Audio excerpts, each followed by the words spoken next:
خون بہایا، اتنا بڑا نقصان کیا، اتنا ظلم، اتنی بربری، تم اس کے حامی ہو، تم یہاں رہنے کے قابل نکل دیں۔ یزید کو بجائے اس کے کہ ان تمام واقعات سے کوئی سبق حاصل ہوتا، کوئی درس حاصل کرتا، وہ تو اقتدار کی لالچ میں اندھا ہو چکا تھا۔ اسے تو حل میں مزید کی طلب تھی کہ اور مجھے بڑھا، میرا اقتدار بڑھ چڑھ کے میرا مضبوط ہو، میری کرسی اور مضبوط ہو، مجھے اور زیادہ ملے، میری حکومت ہر جگہ پہنچے، جو انکار کرے وہ راستے سے ہٹ جائے، اسے مار دیا جائے۔ وہ اس حرص و آز میں مدینہ منورہ کے خلاف اس نے فوج کشی کی، اور مسلم بن عقبہ نامی ایک شخص کو جو یزید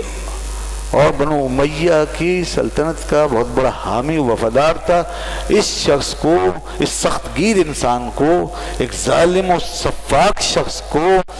اس نے امیر بنا کر، سالار لشکر بنا کر،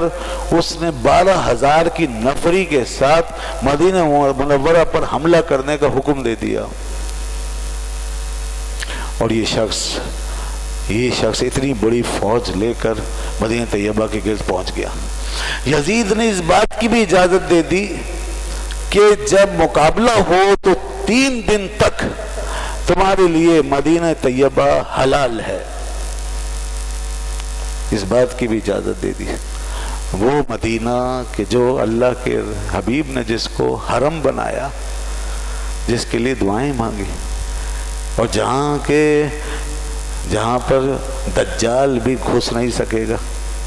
جس کے گرد پہرے لگائے گئے، وہ مدینہ کہ جس کے رہنے والوں کے لیے نبی پاک صلی اللہ علیہ وسلم نے ایمان کے ساتھ جو وہاں رہتے ہیں، محبت و عقیدت کے والے لوگ،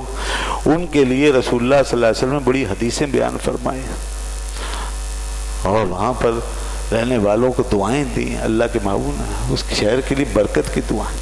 جو حضور کا محبوب شہر، 12,000 کی فوج اس کے اوپر چڑھ دوڑی،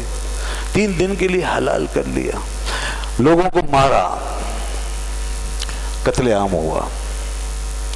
کتنے لوگ مارے گئے؟ بے تحاشا، 3 دنوں میں بے تحاشا لوگ مارے گئے، مارے نہیں گئے، ان کے گھروں میں گھس گئے، لوٹ مار ہوئے، ان کی بہو بیٹیوں کی عزت و عصمت کے ساتھ کھیلا گیا۔ 1000 کے قریب مورخین نے لکھا ہے کواری بچیوں کو انہوں نے ان کے ساتھ عصمت دری کی، اور ان ظالموں نے وہاں پر لوگوں کا جو قتل عام کیا تو 700 کے قریب ایسے لوگ مارے گئے جو بڑے بڑے بزرگ صحابہ، بڑے بزرگ محترم صحابہ تھے، اور انہوں نے ایک وقت گزارا تھا اللہ کے محبوب کی خدمت میں، اور ان کی بڑی خدمات تھی، اور اس میں اجلہ تابعین، بڑے بڑے علماء، 700 بڑی محترم بزرگ شخصیات تھیں جن کا قتل ہوا، اور ان کے علاوہ عام لوگ ہزاروں کی تعداد میں، انہوں نے لاشوں کے ڈھیر لگا دیے۔ پھر یہ مسجد نبوی میں بھی گھس گئے، کوئی کہیں بھی چھپا بیٹھا ہے اپنی جان بچانے کے لیے، وہاں بھی پہنچ گئے، اور انہوں نے نہیں چھوڑا لوگوں کو، اور لوگوں کو مجبور کیا کہ یزید کے ہاتھ پر بیعت کی جائے، یزید کو خلیفہ مانو۔ وہ لوگ کیوں مانتے ہیں؟ ایک فاسق و فاجر کو کیوں مانتے ہیں؟ ایک ظالم و سفاک شخص کو کیوں مانتے ہیں؟ یہ سب کچھ ہوتا رہا، اور یہ یزید کے حکم سے ہوا ہے،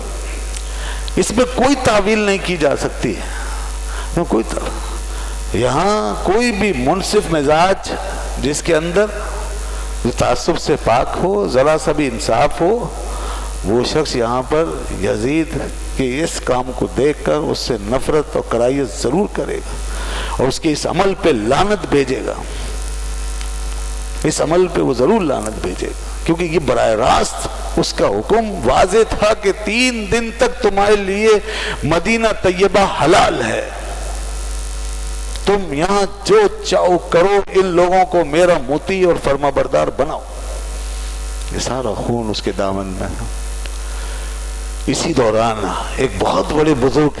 جلیل القدر تابعی حضرت سعید بن مسیب رضی اللہ تعالیٰ، جنہوں نے بڑے بڑے صحابہ کرام کی خدمت میں وقت گزارا، بڑے عالم بڑے بزرگ تھے. وہ فرماتے ہیں میں ان ظالموں سے بچنے کے لیے، ان کے شر سے بچنے کے لیے میں رسول اللہ صلی اللہ علیہ وسلم کی مسجد میں گیا، اور مسجد سے کے ساتھ پھر روضے میں حضور کے مزار اقدس کے اندر چلا گیا جہاں حضور کی قبر مبارک تھے. حضیرہ اقدس میں داخل ہو گیا اور وہاں چھپ کے بیٹھ گیا. یہ ظالم بربریت کرتے پھر رہے تھے، میں وہاں حضور کی بارگاہ میں جا کے بیٹھ گیا. جب وہاں بیٹھ گئے تو اس کے بعد انہوں نے جو بیان کیا اور جو اللہ نے دکھایا اور رسول پاک نے جو ان پہ کرم فرمایا، اس وقت کہتے ہیں مجھے جو وہاں سرور آیا، اس وقت جو کچھ مجھ پہ کرم فرمایا حضور نے، اور اس کے بعد پھر میں سب بھول گیا کہ کیا ہوا باہر کیا نہیں، سارا خوف دور ہوا. وہ کہتے ہیں کہ جب اذان کا وقت ہوتا تھا تو حضور کے مزار اقدس سے بڑی ہی شاندار، بڑی ہی پرسوز اور بہت ہی شیریں آواز آتی تھی باہر، اور اذان ہوتی تھی.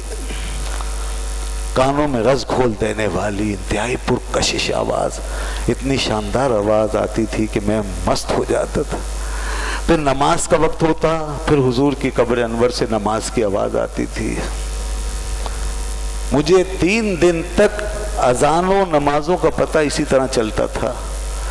اور جب آواز آتی میں کھڑا ہو جاتا اور پھر نماز ادا کرتا تھا. کہتے ہیں یہ میں نے دیکھا. اس سے کیا پتہ چلا؟ اللہ کے رسول صلی اللہ علیہ وسلم اپنی قبر مبارک میں زندہ ہیں، حیات ہیں.